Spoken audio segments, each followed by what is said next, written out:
Hello বন্ধুরা, আজ আমি তোমাদের কাছে নতুন একটা রেসিপি নিয়ে এসেছি। বাঁকুড়ার প্রসিদ্ধ মিষ্টি মেচা সন্দেশের। দেখো, মেচা সন্দেশ করতে গেলে আমার কি কি লাগছে তোমাদেরকে দেখিয়ে দিচ্ছি। এখানে দেখো বেসন নিয়েছি, এখানে চিনি নিয়েছি, এখানে এলাচ গুঁড়ো করা রয়েছে, এখানে দুধকে আমি ঘন করে জাল দিয়ে এটা রাবড়ি মতো করে নিয়েছি, এখানে ঘি রয়েছে। এবার দেখো, কড়াইয়ের মধ্যে আমি ঘি দিয়ে দিচ্ছি।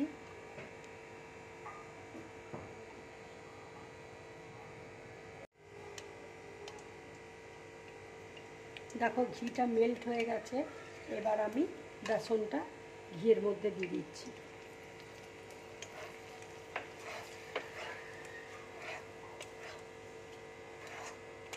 দিয়ে ভালো করে আমি ভেজে নেব।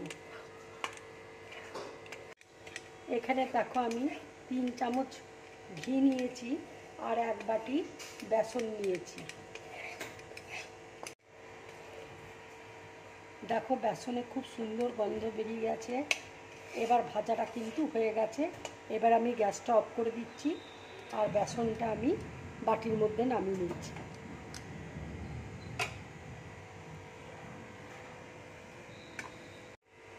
এবার দেখো, আমি কড়াইয়ে জল দিয়ে দিচ্ছি।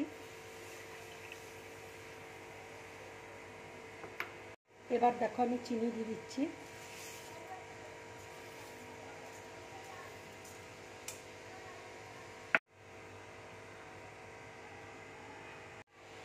এবার দেখো, আমি একটু রাবড়ি দিয়ে দিচ্ছি। দেখো, চিনির রসটা একটু গাঢ় হয়ে এসছে। এবার আমি বেসনটা দিয়ে দেব। এবার দেখো, আমি বেসনটা দিয়ে দিচ্ছি।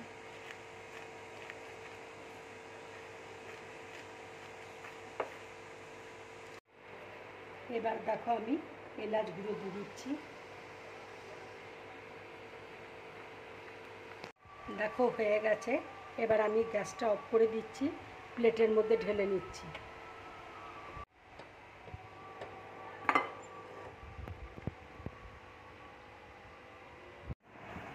এবার দেখো, লাড্ডুগুলো আমি পাকিয়ে নিচ্ছি।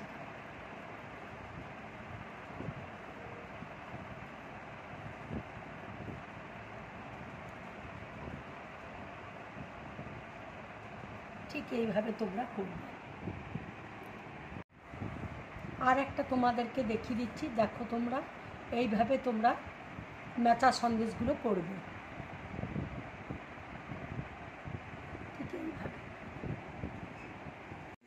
দেখো, আমি সন্দেশগুলো সব করে নিয়েছি। এইভাবে তোমরা সন্দেশগুলো করবে। এবার আমি চিনির রস দেখো আমি করে নিয়েছি। এবার আমি এই সন্দেশগুলো চিনির রসের মধ্যে দিয়ে দেবো।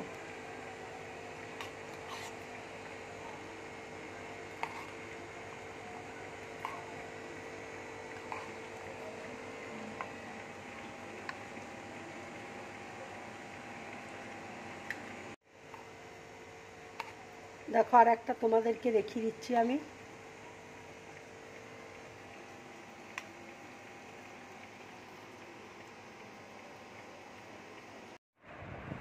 বন্ধুরা, দেখো, মেচা সন্দেশগুলো সব হয়ে গেছে। এইভাবে তোমরা মেচা সন্দেশ বানিয়ে খাবে, খুব ভালো লাগবে খেতে। যদি আমার এই রেসিপিটা তোমাদের ভালো লাগে তাহলে লাইক করবে, শেয়ার করবে আর ড্রিম ব্লগ চ্যানেলটাকে সাবস্ক্রাইব করবে। নমস্কার।